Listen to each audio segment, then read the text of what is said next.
And in this movie, he has to learn to love himself in order to have a happily ever after. And that's what happens with the leads of series of movies. They have the same lesson that they just have to keep learning. And I think in this one, we see that Shrek does have a happily ever after. Well, Shrek is going through his happily ever after phase. He's done everything that he wanted to do. He has a beautiful wife and children, and he has a beautiful house. But he also finds that he now has celebrity to deal with. He's a famous ogre.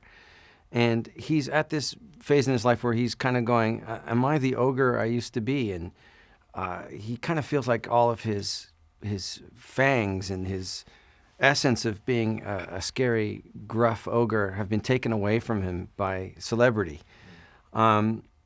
And he's not sure who he is anymore. And he's also a little not sure whether he deserves to have a happily ever after.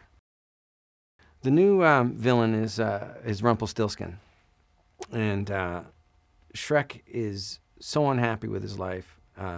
Rumpelstiltskin comes in and offers him an unholy deal that he'll allow him to feel like he's the ogre of old times before, now that he's a celebrity and he's a dad and he's living sort of a suburban life. He feels that ogre gruffness and edge has been taken away from him.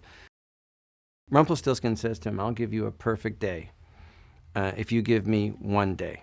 So Shrek gives him 1 day, and you'll have to watch the movie to see how that turns out. In the movie, Shrek's perfect day involves being the scary ogre he once was and terrorizing villagers and dealing with people who have pitchforks and effigies and torches and just having that sense of being scary. He misses being scary.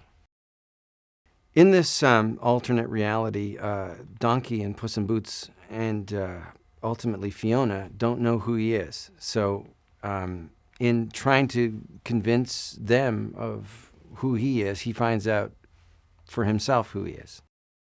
For the first time, because Donkey doesn't know who Shrek is because he's in this alternate reality, Shrek has to reach out to Donkey.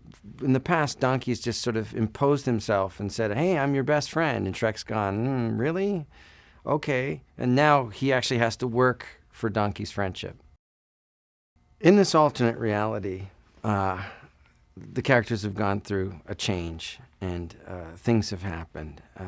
Shrek comes across Puss in Boots, who is now a kept cat, and he's gotten fat. Mike is great. He's what I love. He's very smart.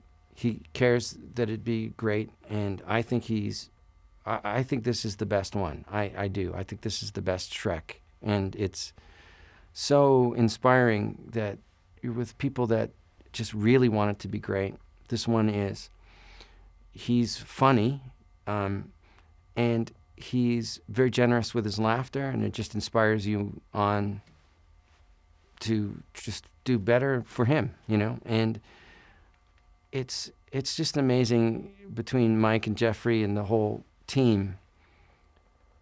Not only is the animation better, but the story, everything is better. They just constantly improve, and that's very inspiring.